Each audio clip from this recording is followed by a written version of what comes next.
Mesdames et messieurs, je suis très honoré de pouvoir m'exprimer ici concernant les PPP, surtout que vous avez tout à l'heure entamé la discussion avec la décentralisation.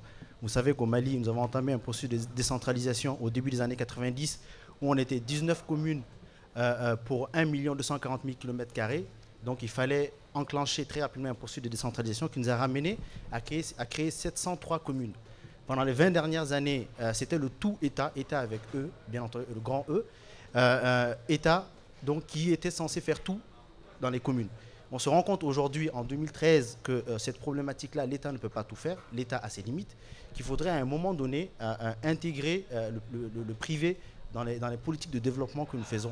Donc, ce qui fait qu'aujourd'hui, au Mali, si je peux me permettre de le dire, nous sommes à l'an zéro du PPP. Ce qui veut dire donc qu'il y a aujourd'hui un boulevard qui s'ouvre au Mali, un boulevard qui s'ouvre aussi bien pour le secteur public, mais également pour le secteur privé, pour saisir des opportunités dans différents secteurs. Nous avons l'agriculture aujourd'hui qui est un secteur porteur dans lequel nous allons baser le développement économique du Mali.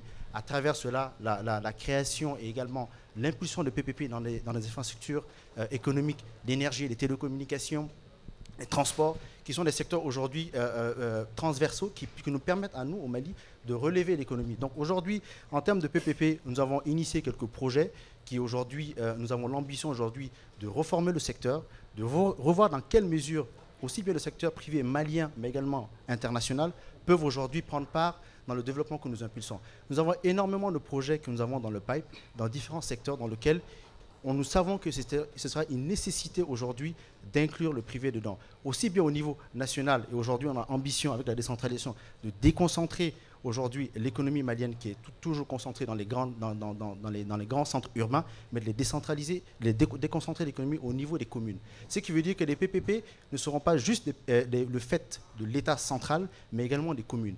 Et c'est l'ambition que nous avons aujourd'hui de les intégrer. Et nous appelons aujourd'hui, je suis en tant que ministre délégué à la promotion des investissements et initiatives privées, je me dis toujours, je suis l'avocat du secteur privé auprès du gouvernement. Je défends les intérêts du secteur privé parce qu'aujourd'hui, il faut qu'il y ait quand même une compréhension et une synergie d'action entre le public et le privé.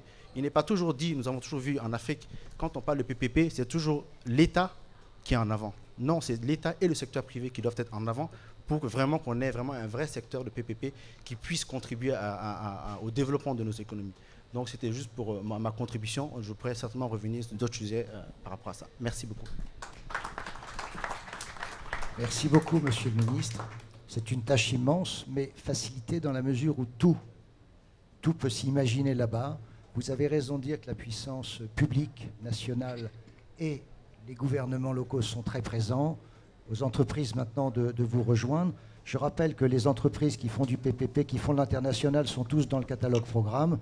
Et je vous invite évidemment à inviter vous-même à parcourir les allées parce que c'est l'endroit où il faut être si vous voulez intéresser, faire venir les entreprises qui pour certaines sont déjà d'ailleurs vraisemblablement sur place à regarder comment enclencher tel et tel type de partenariat. Je note simplement par rapport à notre sujet qu'évidemment vous n'avez pas aujourd'hui, je ne dirais pas d'autorité, mais en tout cas d'organisation qui accompagne les acteurs locaux. Le gouvernement est souvent mieux équipé, mais il n'y a pas une mission d'appui, il n'y a pas un institut de la gestion déléguée, il n'y a pas... Voilà, comment ça fonctionne? Ça relèvera de moi visiblement. Voilà. Donc, vous êtes tout ça à la fois. Je serai le catalyseur de cela. Nous avons beaucoup de chance, mesdames, messieurs du secteur public, mais surtout entreprises privées qui tous les jours cherchent à travailler avec le public. Voilà.